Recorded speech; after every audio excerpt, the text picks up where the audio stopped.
federal prosecutors investigating U.S.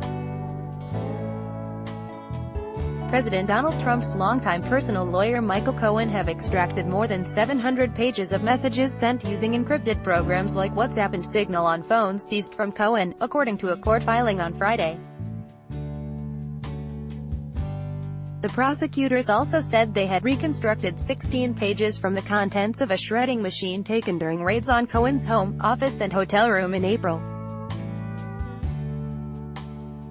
The prosecutors said in their filing in Manhattan federal court that they had turned the materials over to Cohen's lawyers, who are expected to review them by June 25.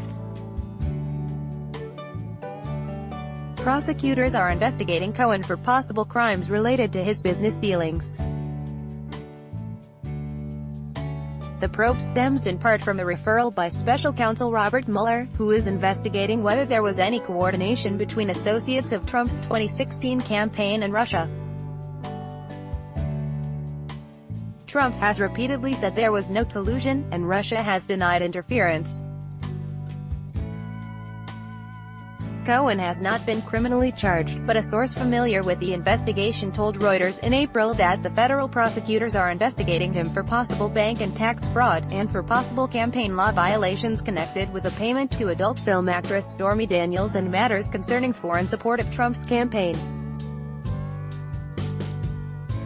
Roughly 3.7 million files were seized in the April raids and are being reviewed to determine which ones may be subject to attorney-client privilege. At a May 30 court hearing, U.S.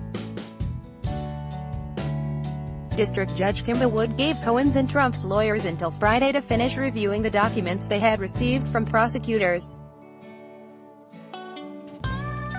At the time, prosecutors had not yet provided Cohen's lawyers with reconstructed shredded documents or the encrypted messages. Prosecutors said in Friday's filing that they still had not given Cohen's team the contents of one BlackBerry seized in the raids, which they had not been able to unlock. Lawyers for Cohen and Trump could not immediately be reached for comment. Michael Labonati, who represents Daniels in separate civil litigation against Cohen and Trump, on Friday tweeted that the encrypted messages and reconstructed documents could pose a huge problem for Mr. Cohen and ultimately Mr. Trump. Daniels, whose real name is Stephanie Clifford, has said she had sex with Trump in 2006 and that Cohen paid her $130,000 to keep the encounter secret shortly before his election. Cohen has admitted making the payment, but Trump has denied the encounter with Daniels. Reporting by Brendan Pearson in New York, editing by David Gregorio.